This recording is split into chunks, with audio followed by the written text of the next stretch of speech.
Bonjour et bienvenue dans un nouvel épisode de notre émission de l'espace entre nous. Bienvenue dans le Saint des Saints. Nous sommes ici dans la salle de contrôle des vols habités, des vols spatiaux habités. Bien sûr, à Cap Kennedy, il y a des centaines de techniciens qui dirigent un décollage. Mais ici à l'Eurospace Center, pendant les stages et les classes de l'espace, vous pouvez effectuer la simulation d'un vol dans l'espace de 2 heures d'une navette spatiale. Chaque enfant installé dans la salle de contrôle a une responsabilité, pendant que 2 collègues jouent le rôle d'un commandant et du pilote dans un cockpit, dans un de nos simulateurs. J'ai eu la chance de vivre à plusieurs reprises un décollage de la navette spatiale.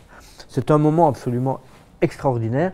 Je les ai vécus tous depuis le site de presse du Kennedy Space Center, au pied du célèbre compte à rebours, avec accès aux salles de presse, à la salle de contrôle et au pas de tir, bien entendu, parce que nous avons la chance de pouvoir aller voir en tant que journaliste la navette spatiale sur le pas de tir quelques heures avant le lancement.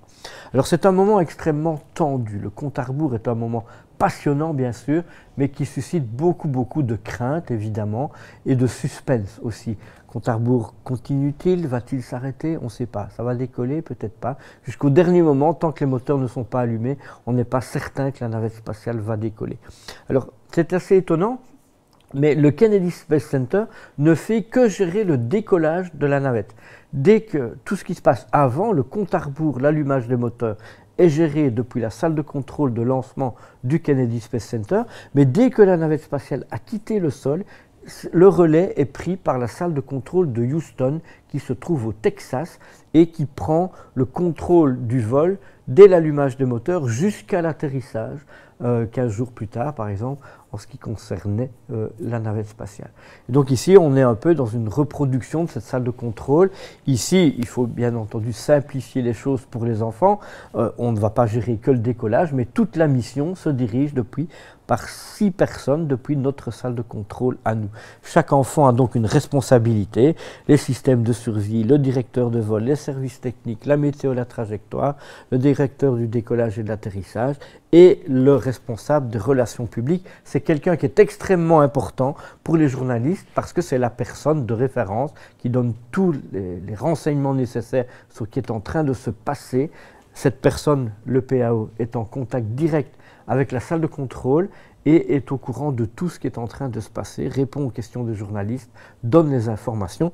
Et regardez, ici à l'Eurospace Center, nous avons sur le pupitre de PAO la signature d'une des responsables techniques PAO du Kennedy Space Center, à savoir Lisa Malone, que vous pouvez voir dans le fameux film Space Cowboys.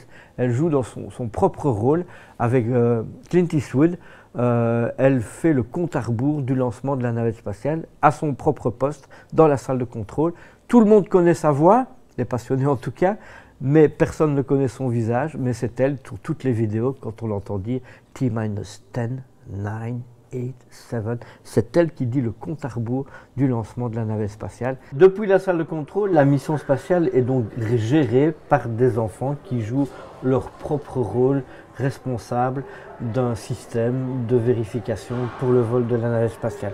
Pendant ce temps-là, 2 enfants vont réaliser le vol dans l'espace, simuler le vol en tout cas, le commandant de bord et le pilote à bord du cockpit simulateur de notre navette spatiale à nous.